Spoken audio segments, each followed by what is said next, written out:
So today is Sunday, the 12th of January, and I've had to come into the warehouse today because I have had a very busy week and I am falling a little bit behind. What I need to do first is do some photography. I am out of photos, which means I'm running behind on my listings for the week. And then after I've done some photos, I've actually got 129 orders actually waiting for me to pick for tomorrow to go out in tomorrow's post. So actually it's not 129 orders, it's something like 89 orders, but it's 125 items that I physically have to come in here and pick. So this week I've currently sold 247 listings, but I've only listed 224 listings. So my store numbers have gone down this week because I haven't listed any more than what I've actually sold. So I don't know if I'm going to be able to hit my listing goal today, but I'm going to do my best, guys, because I've set myself a target and I don't want to fail week one. So right now I just want to get started on my photos. You can see here I've got several piles here of individual books that need photographing. I've already gone along and chosen the shelf that these books are going to go onto. So it's shelf number C8. So after I take each photo of each book, I take a photo of the SKU number. And then what I do is I'm going to put the books here on the trolley. You can't probably quite see it all, but there's a trolley sitting right next to me. So I don't have to move much. I take the book from here, I photograph it, I put it here. And then once I got a stack on the trolley, I wheel it around, put it onto shelf C8, and I come back and I do the process again. And that just saves me time rather than going to a variety of different shelves and going one book over here, one book over here, one book over here. I don't want that. That'll take me twice as long. So I'm very grateful that I've got very empty shelves at the moment because I've got a lot of listings. Now over here I've got a heap of bundles waiting to photograph, but I always do them in two separate lots. I'll do all the individual books and then I'll do the bundles. I don't want to get out of rhythm. If I do an individual book, then a bundle, bundles go on different shelves than the individual books. I have shelves that are all bundles because of the way they stack, and then books that are shelves that are all individuals. So I don't want to change my rhythm or flow. So when I do the bundles, I'm doing a whole lot of bundles at once. When I'm doing the individuals, I'm doing a whole lot of individuals at once. But right now, I'm going to work on these ones first, and then I can move the bundles around here so I can grab them. So that's basically what I'm doing. And this is a black book, and sometimes when you photograph a black book and you've got the ring light here, it can just make it it can just blow it out a little bit so the black looks really faded, it doesn't look accurate. So sometimes with the black books, I have to bring the exposure down a little bit, and then I just push it back up again so that it brightens it up. Now, I feel like my foot,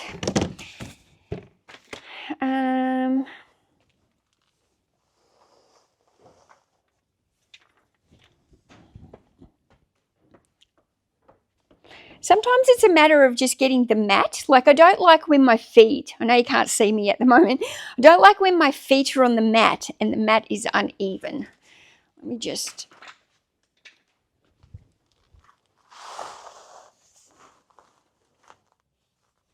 Okay, I've just changed the direction of the floor mat from going horizontal to vertical, because when I step back, I don't want to be stepping off the mat. The whole purpose of the mat is it's an anti-fatigue mat. So the whole purpose is you don't want to be on the hard concrete. So that's much better. I should have done that years ago. I should have done that years ago. Okay. Now a lot of these are I don't know, there's a mixture here. These are kind of like non-fiction books. Normally with the non-fiction, I take a few extra photos because if there's color illustrations inside, then I'm generally taking a few photos so you can see what that looks like. So I've currently got about 6,300-ish listings in my store, and I'd like to push that up by a couple of thousand, maybe up to 10,000. But I think I've got enough storage space for that, but I guess it depends on how many of them are individual and how many are bundles. Because the problem is, if it's like a bundle, there could be like 6, 8 books in that bundle, which takes up the shelf space of 6 to 8 books. Whereas if I've only got individual listings, then, you know, that's a definite that I can hit that many listings in my store. So I thought it would be good to have a little bit of a conversation about storage space, because it's a brand new year, and I know that there's a lot of resellers who go into the brand new year with a lot of big goals. And sometimes I don't think that people think hard enough about their storage solutions.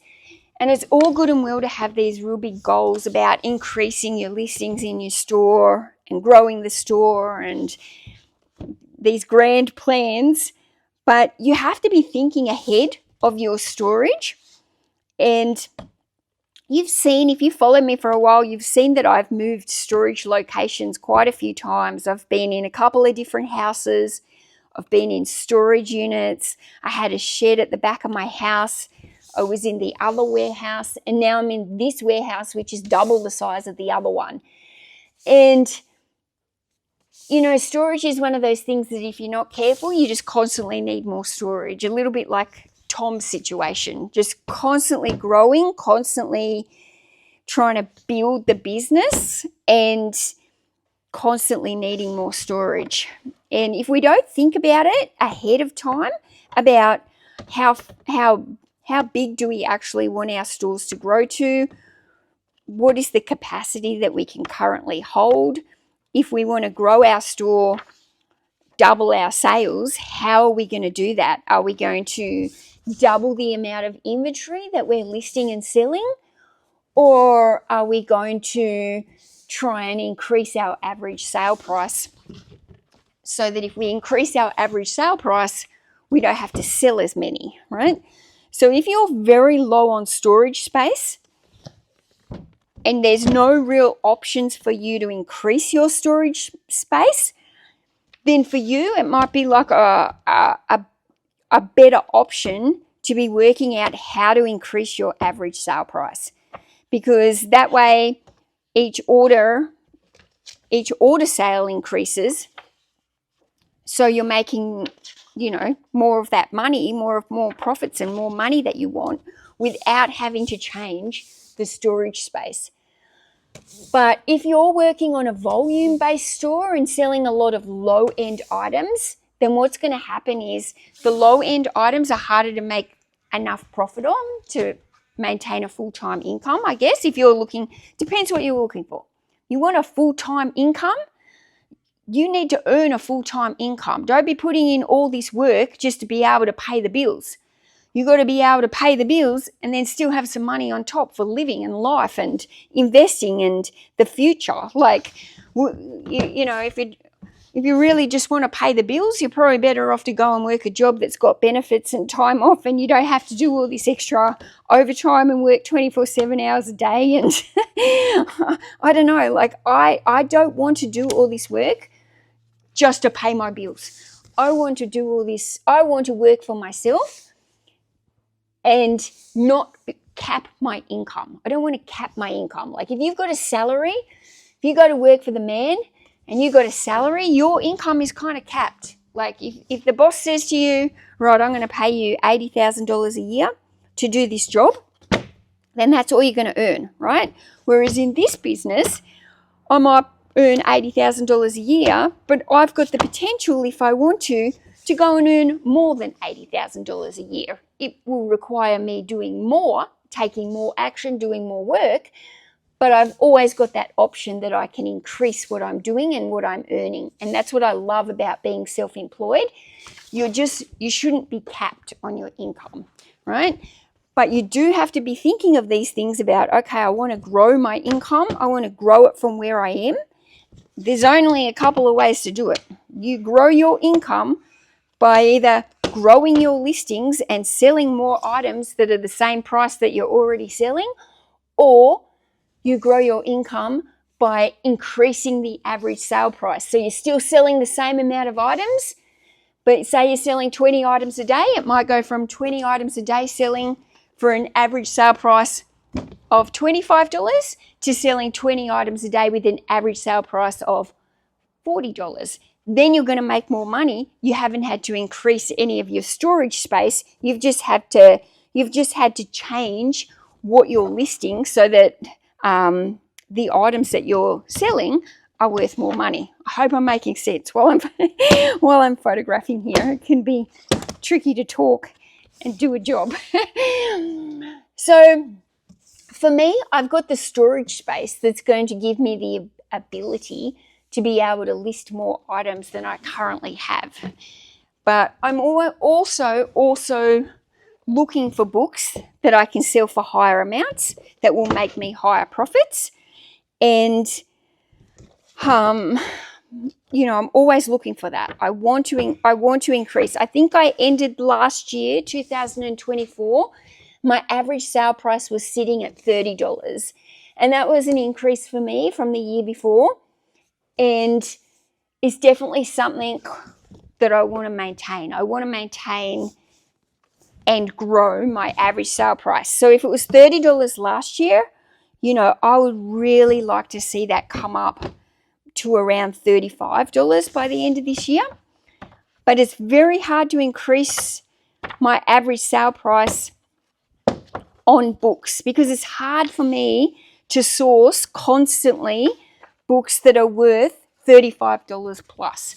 Like it's just a matter of fact, it's hard to source the higher quality books. So I have to put some of the lower end listings in my store and then work on more of a volume base to be able to sell enough to bring it up to that price. But it's kind of a catch-22. Listing, photographing, and storing and shipping the individual books is much faster, easier. The books are less heavy than the big bundles and stuff like that. There's a lot of pros to selling individual books. But the thing I like about the bundles is they are what help increase my average sale price. And the bundles take more work. They take me longer to photograph. They take me, longer to ship because I have to use a lot of sticky tape around the mailers to tighten them all up, and they just take longer. They're heavier for me to go into the post office, heavier for me to carry. But it's catch-22. Tom's ringing me. Hi. Hey, so he's a lovely bloke. He gave me another extra box of stuff for free. Oh, thanks. So I don't know if you want them. They're older paperbacks, some romance ones, and some like war ones. They're all paperbacks. Yep. And he goes, so what are you guys doing? So I go, yeah, it's interesting. I'm into CD. She's into books. Half the time she's full-time reseller, but she's also got a YouTube channel. I said, so do you resell it? And he goes, no, these are my dad's. I go, okay, how come they're in these individual bags? And he said, just so they could count them a bit easier. So he said he's got a bunch of CDs. He just has to dig them out, and cassettes. And he said he just got rid of a whole bunch of Street Machine magazines. And I said, when you say got rid of, what do you mean? He goes, I'll donate them or give them to people. I don't just throw them out. So I'm like, okay, that's good. So there you go. That's the story. Yeah, wow. Okay, well, that was he's not a reseller, so he doesn't have any more coming in. He's only got what he's got from his dad. Obviously, maybe his dad's passed away. But, that's still... that's still good. Yeah. Well, it's good. It's just good to get a bit of information. But yeah, lovely bloke. So it's very happy and all good, and gave him his $250, and that was all good. So happy days. Perfect. Well, thanks for picking that up for me. I appreciate it. That's right. Did you pick up your Facebook? Did you get your Facebook call? Yeah, got my stuff, so it was cool. Okay. So, and that worked out well. It was much better picking up from Fishwick than going to Bonnytham. Yep. And now I'm just going to go past the Lifeline shop, and then I'm going to go past probably Greenshed Mitchell, and then I might even go past Greenshed Tugger. Okay. And then I'll mosey on back. Okay. Perfect. Toodles. Thank you so much for getting those. You're welcome anytime, babe. Okay. Bye. Bye. Bye. Love you. Okay. Tom was picking up a Facebook haul today in Canberra. And I had picked up a Facebook haul the other day from a man in Canberra. And then when I was there, I'd asked him, do you have any more of these? And he was like, oh, well, I don't have any more of these type, but I've got these type. And so he showed me he showed me a sample of one. And I said, yes, I'll be interested in taking all of them. Can you like have a look how many you've got and then get back to me and I'll come and pick the next lot up. So that's what he did. So he messaged me the next day and he said, look, I've got 250 of the other books. The original haul that I picked up was 310 books. And then this lot, he had another 250. So I was just straight away like, yep, I'll come grab them. He obviously knew I was good for the money. So I just said to him, look, I'm working here for the week. Can I come and get them at the end of next week? And he was fine to hold them for me. But because Tom had to go into Canberra today, because he'd seen a Facebook haul of CDs, I just messaged my guy and I was like, I've got somebody that can come and collect them today. Are you going to be home? And he was like, yes. So yeah, there you go. Interesting how it all happens. And now look at that. I went to pick up an initial haul. I then asked if they had any additional books that were similar. Straight away, yes, I've got another 250 of these type in the back. So I ended up not just getting my 310 books, but another 250. And now Tom's gone there to pick up and said, hey, do you have any CDs? And the guy's like, yes, I've got them. I just have to find them. So now guess what? When he finds his CDs, who's he going to call? Straight away us. Why would he go and bother to list them on Facebook Marketplace and be jerked around by somebody else when he's got us that he knows will just come and pay him the money straight away? The first lot I bought was $310. This lot, $250. It's $1 per book.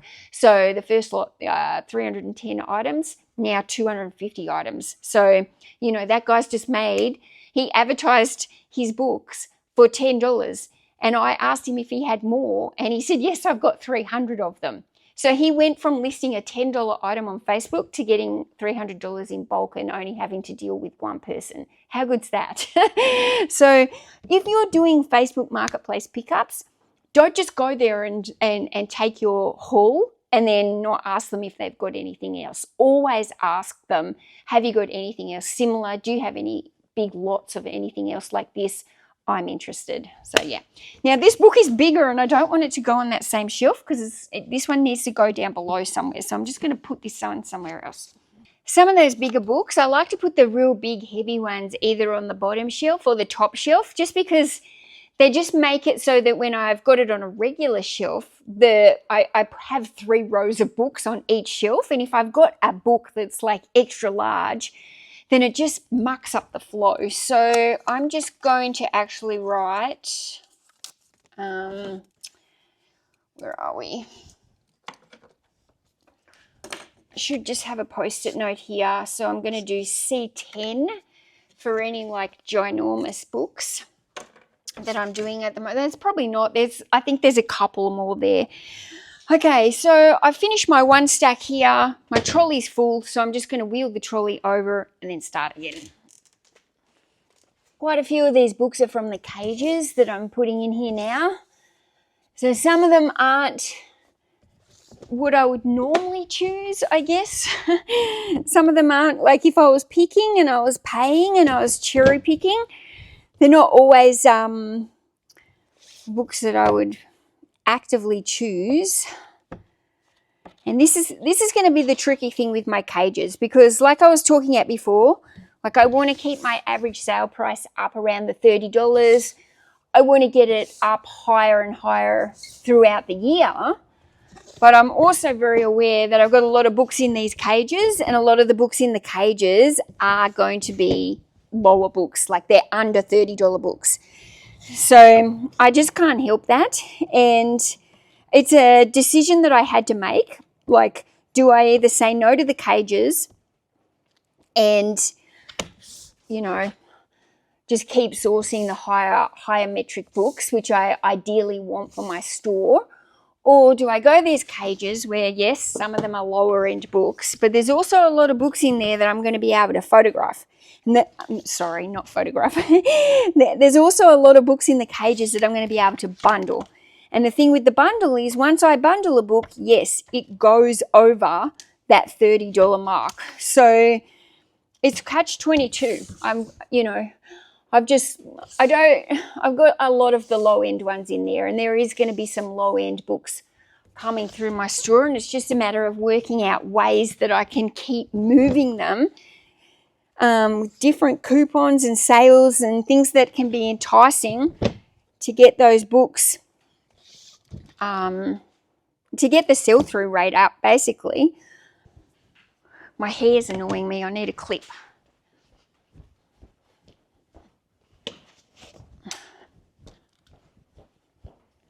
Okay.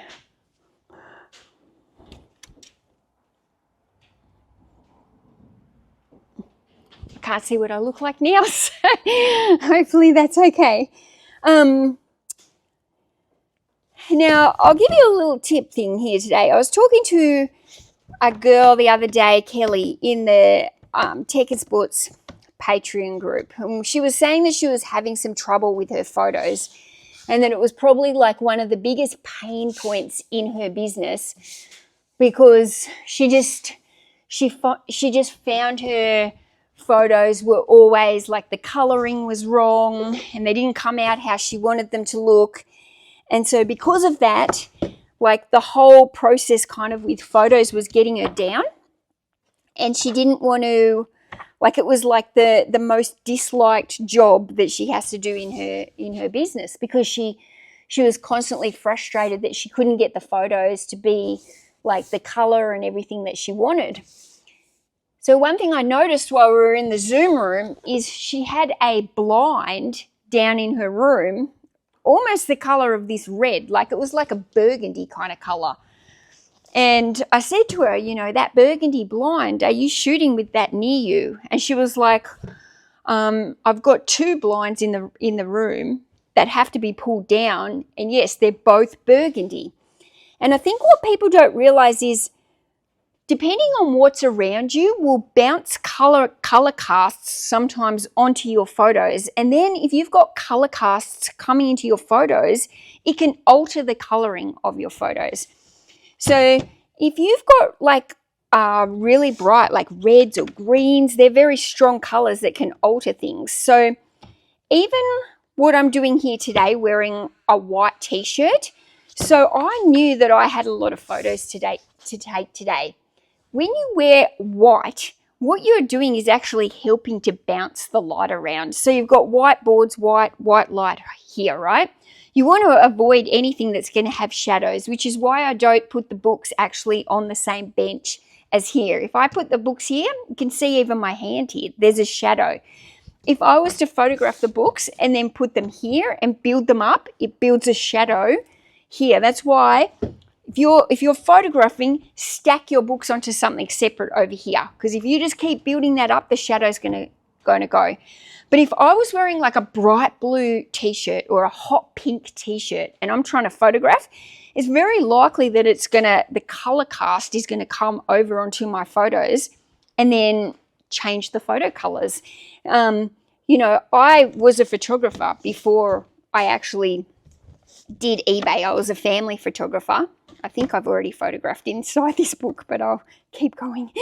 I was a family photographer, so I was very, very aware of the difference that colorings would make. So when I was a photographer, I used to try and wear white as well, like when I was photographing somebody else. And if I would have a family come to me and they were wearing red or green and we were shooting outside in a park with green grass, oh my goodness, it could be like an absolute nightmare sometimes. Like the skin tone would have this greeny look to it, and it could be very, very difficult to work with. It's exactly the same with your product photos.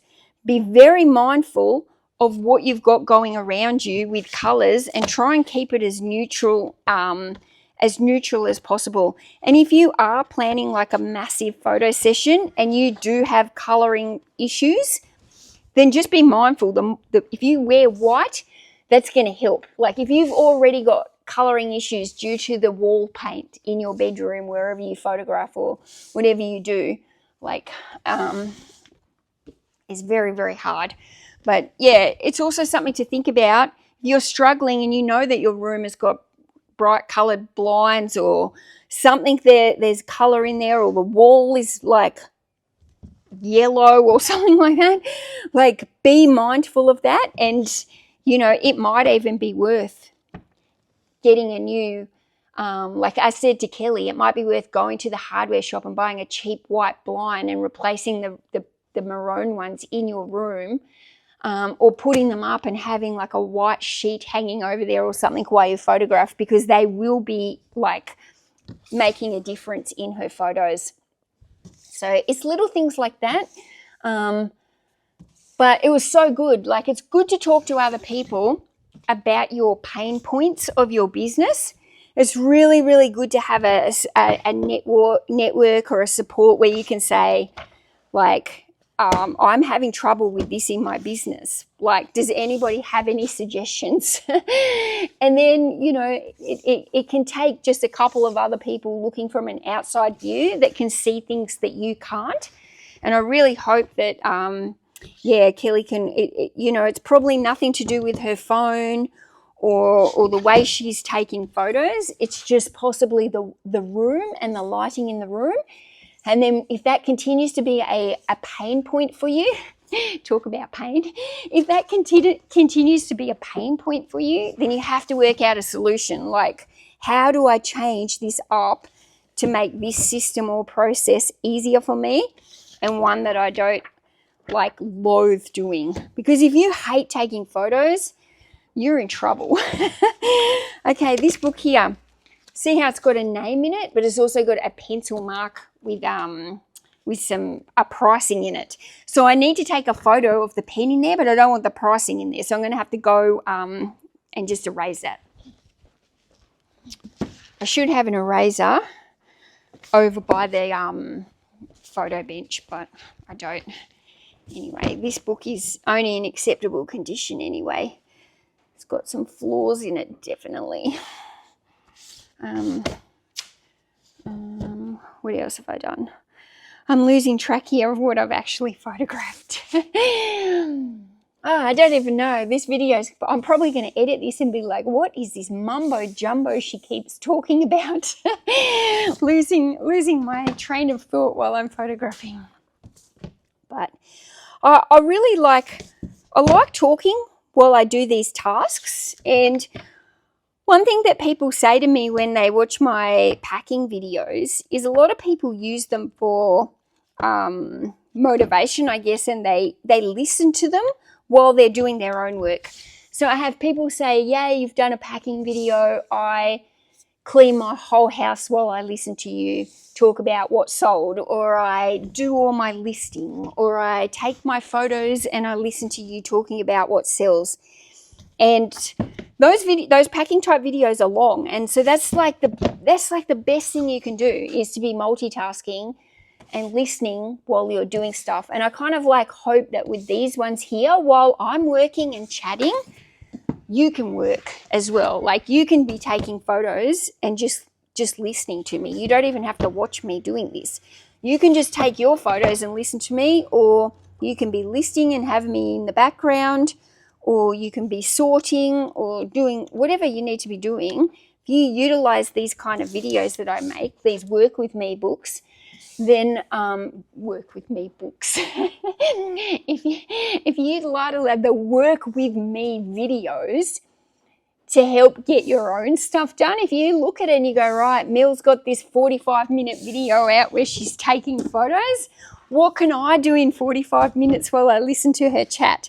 That is honestly the best thing that you can do with these type of these videos. Like, I want you to get your work done, guys. I want you to hit your goals.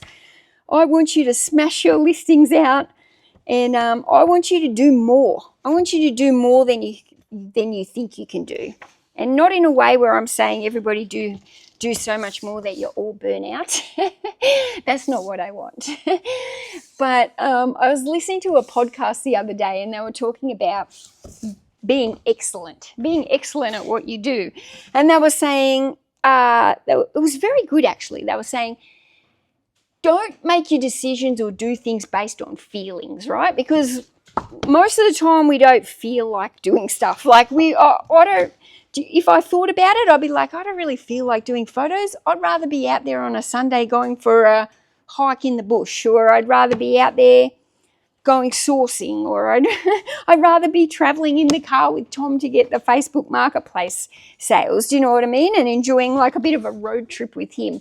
There's a lot of things that, I could say I'd rather be doing today than doing these books, right? But if you keep telling yourself this is how I feel, then guess what? That's how you feel. It's a bit like me after the move, and I was constantly just like, I'm so tired. And I was so tired, but the longer I keep telling myself I'm tired, then guess what? I just become an all-round tired person. And I don't want that after physically wake up in the morning. And even if I am tired, I'm really trying to be mindful and going, instead of saying in my head, oh, I feel so tired, I'm like, oh, I feel so energized. Because we just can't make our decisions based on our feelings.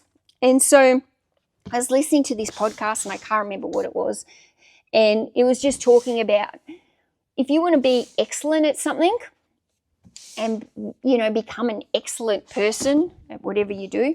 I want to be excellent reseller, right? Then an excellent person does, like they take action, they do. And if an excellent person also just sometimes pushes a little bit further. So if you're going to do 10 listings a day, well, the excellent person would probably do 11 listings a day. Do you know what I mean? Like, it's like, don't just get to your 10 and go, all right, I've done my 10, I'm done. Like, if you've got it in you to do an extra 1 or 2, then,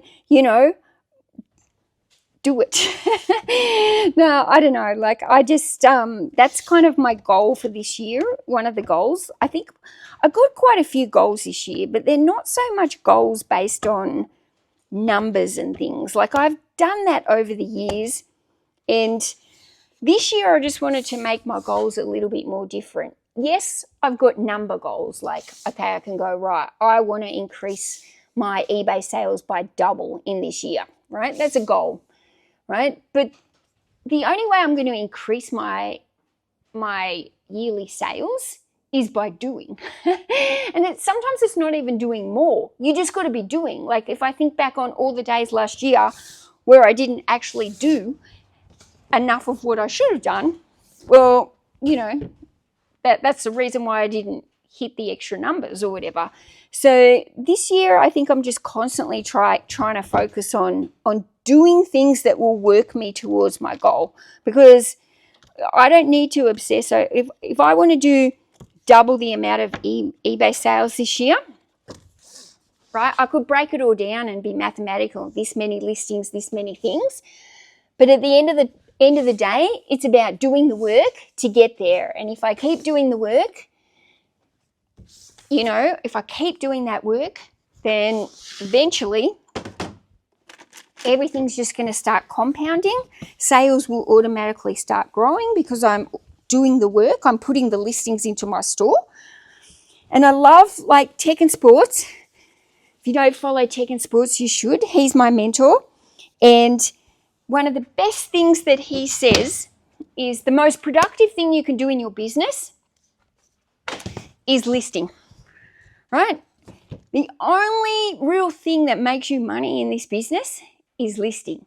So we can do like sorting and cleaning and you know, sourcing and all this kind of stuff, and that's great. Like, you out there, you source the books, that's great. Those books will make you money if you do the work, if you actually list them. If you just keep them sitting there in piles and piles and piles and you've bought them, they're not actually making you any money, are they? They become dead money.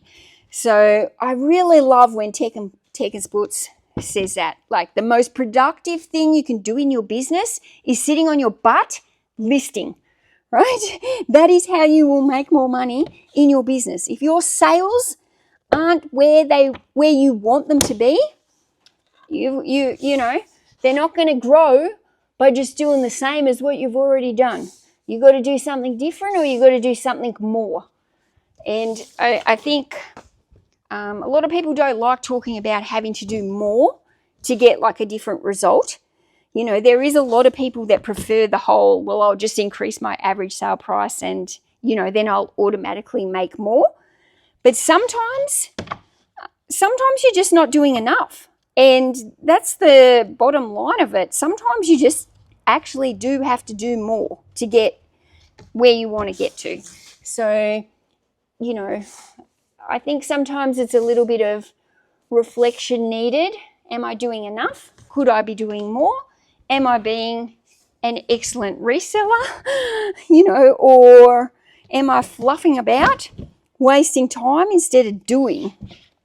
So, you know, there's a lot of tasks before we list. You know, you've got to have your photos, you've got to have the inventory to be able to do it. But the point is, don't just leave everything sitting there waiting, and not actually doing. Okay, my trolley is getting full, and I'm not sure how much more shelf space I've got. So after this book, I think what I'll do is I'll go and pop these over on the shelf and just have a look how many more books I can possibly fit on that one. These are all quite big books. I probably need some more medium-sized books, actually. What have I got here? C8.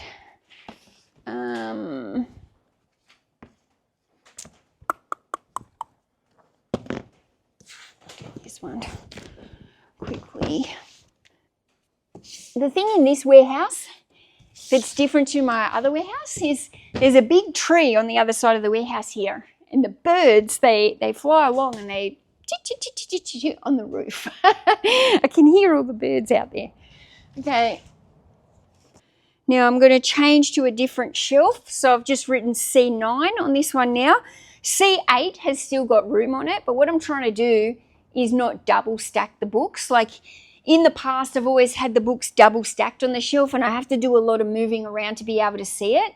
So what I'm going to try and do is just keep 3 rows of books as long as I possibly can on each shelf. And then if I have to go back and start double stacking due to space, then I will. But that shelf has now got 3 stacks, and rather than me putting another couple of stacks in front of it, I'm just going to work my way onto the next shelf. So we're going C9. So when I'm taking photos, if I'm not filming, I always like to listen to something. Like when I do it, I normally will have my phone sitting here with a YouTube video on, and it will normally be a long video, something that I normally choose videos that go for about an hour, and I choose videos that I don't necessarily have to watch, that I can listen to, kind of like what I was telling you before, like just listen to me. So I tend to choose videos like that. But I have the phone there, so if I need to glance and have a quick look, I can glance. But when I'm listing, I'm the complete opposite. When I'm listing, I like complete silence. No music, no podcasts, like nothing. I just complete silence, and I just get into the zone, and I just work quietly on my own. So I don't know, there's certain tasks in the business where I think maybe it's because my brain, like with the ADHD, maybe because my brain like can get easily like distracted. So if I'm trying to list, like with photos, I don't have to like it's just so habit. Do you, like just sitting here taking these photos, it's actually quite therapeutic to me. It's just a habit that I do. There's nothing to think about. It's just snap away photos. Whereas when I'm listing, you know, I have to think a little bit to make sure I don't make any errors in the listing, to make sure I don't do any typos, to make sure I put it in the right category, to make sure I price it correctly. I don't want to underprice anything and lose out. So for me, it might be just the way that my brain works. There's already enough going on inside it. I'm already it's already like I got 10 tabs open all the time inside my brain. So for me, like I just really need that silence and to be able to focus, I guess, on the listings. But yeah, what about you guys? Tell me in the comments. Let me know how you guys like to do your tasks, because I feel like every task is different. Like if I'm sorting books, like I quite often like to listen to music while I'm sorting books, but I could listen to a podcast quite easily while I'm sorting. It's really only listening for me that I need to make sure that I'm not getting distracted or off topic. And I think also the thing is when I always choose videos, but that will go for at least like 45 minutes to an hour if I'm photographing. That way it gives me, it's almost like a timer. If I put the video on and I see beforehand, okay, it's 45 minutes, then I know that I'm settling in to photograph for 45 minutes, and then I might go take a toilet break, get a drink of water, and then go get another podcast ready to go if I want to keep going. But generally, if I photograph like I am today, in bulk like this, I will normally photograph for a minimum of 2 hours, sometimes more, 3 or 4. But I normally just stay in this flow, and it just takes so much energy for me to change flow and change what I'm doing. So I like to just work for longer periods. Whereas I see some other people, especially people in Tech's group, they're so disciplined at doing their daily structure. And so they'll wake up every morning and they have their 20, 30, 40 things that they want to list, whatever it is. Everybody's different. Some people list 5 things, some people list 40, 50, right? But they have their whole plan. They wake up, they photograph their set amount for the day, then they sit down, then they list it, then they reset to 0 for the next day. And so they're doing exactly the same every single day. Whereas my days don't really work like that, partly because of the YouTube. You know, every other day I have to sit down and edit videos, and some of the videos take me longer to edit than others. And some days I'm out at the warehouse, some days I don't come out to the warehouse, I stay at home. So always my day, I don't have that type of routine that is exactly the same every day, and I find it really hard to make a routine like that. And I almost envy the people who just have such structure in their day where they can just you know, do their 20 listings a day, photograph, list it, then they go out and source, or they go to the gym, or whatever they do in the rest of their day. But sometimes I wish I could work like that, but I just can't.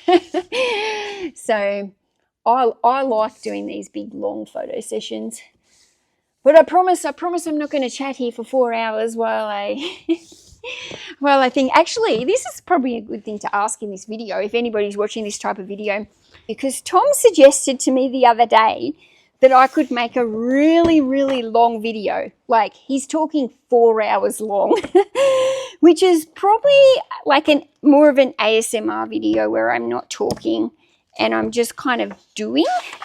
And it's one of those kind of like work with me videos. So as I'm working for like 4 hours, you guys work for 4 hours as well. And it's kind of just one of those videos you put on. You've got that background noise with somebody else doing. I think in the ADHD world, they call it like body doubling. And it's like for people who like struggle to focus, or they need they need to, like, if somebody else is doing, then it makes them doing. So yeah, I don't know, like, would you guys be interested, like, in a super long video that's like literally like 4 hours long in real time, me working?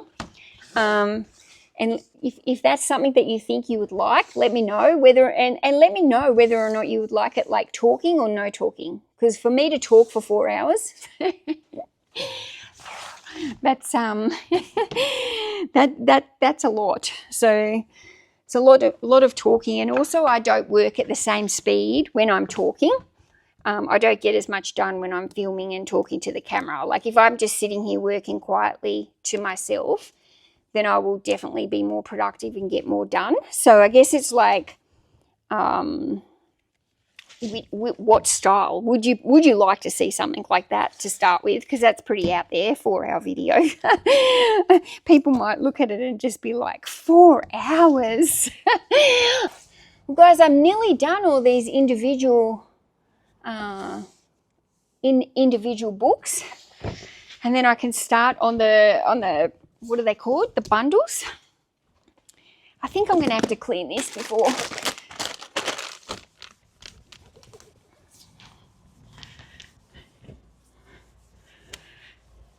So yeah, I just got to decide now, do I do the bundles straight away, or do I mix it up and go and do a little bit of picking? And then after I've picked for half an hour, come back and do some bundles? Or should I even go and get some of these listed before I start? I think I'm not going to start the listing until the listing is something where that once I sit down, I'd have to get up and do all the busy stuff again.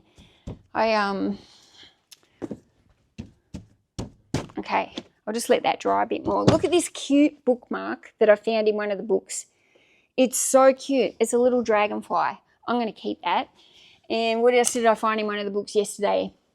Your son will steal your heart. Congratulations on your new little man. So that's a bit sad. They don't have their baby card. And I don't need to keep a baby card. I did find this cute picture the other day in one of the books of this dog. How cute is it? And I stuck that up there. Oh, sometimes I stick things around me that I find in the books and I like. Okay, let's see. I just want to finish this off. Okay. I don't know how long I've been chit-chatting for. So thank you if you've been listening to me waffle.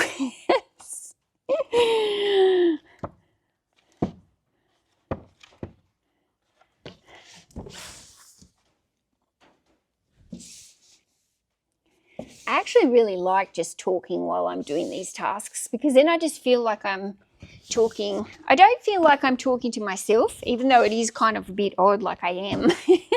I really feel like I'm talking to my friends and just telling stories, talking to somebody on the phone.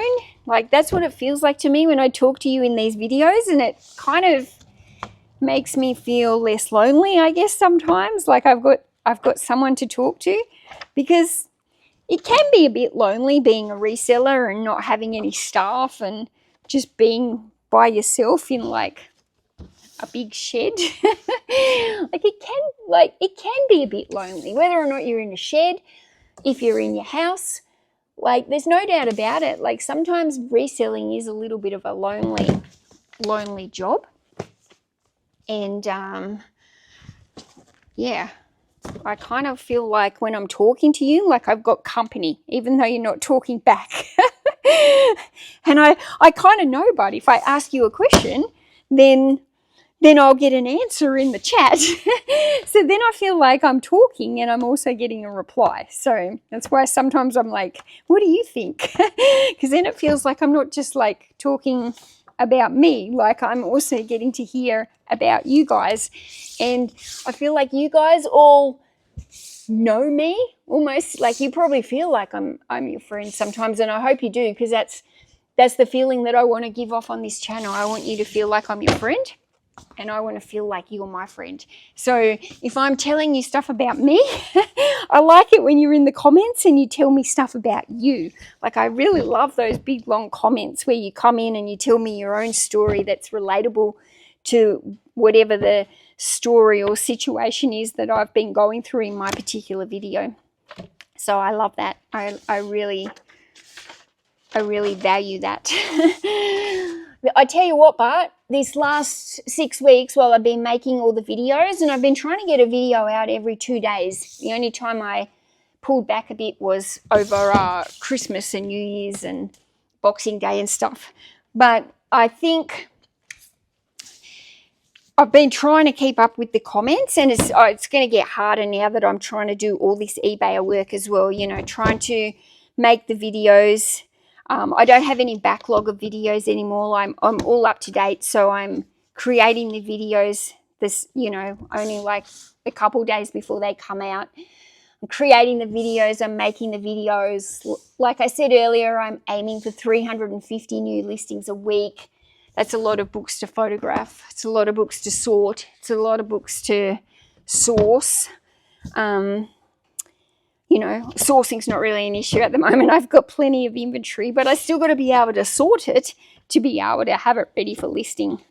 Ooh, that one's a bit messy, but yeah, definitely I think I've been feeling a little bit guilty and a little bit bad that I haven't got all the comments answered, and it's just simply like I don't always have enough hours in the day, and I'm doing my best. And I'll go in like bursts, and I'll turn the phone on and see some of the comments, and I'll reply to a few, and then I have to go do something else. So it's very much just trying my best to answer as many when I can. And sometimes I don't have to answer, but I'm reading them and reading them and reading them. So thank you for that. But my bench is clear. I'm going to finish this one off, and I think I'm going to go pick a few items before I move on to the bundles. And then, get ready for the massive day tomorrow, Monday. What have I got? 129 items to pick. It's a lot, but I am so grateful. What an amazing start back my store has had, coming back into like this first, what's today, the 12th. These first 12 days have blown me away. I've had 3 days where I've done over $1,000. And I think I've only had 1 day where I was just slightly under $500. So it's just been like a phenomenal, it's just exceeded my expectations of how it was going to be turning the store back on. I truly thought that it might take me 3 weeks to get the listings back going and to get the regular sales. In the past, when I've done time away, it takes a little bit to get going with my store. So yeah, I'm just so pleased. I'm so grateful. So anyway, that's it. Thanks for working with me. I hope you got some work done while I chatted. I'll see you in the next one. Bye.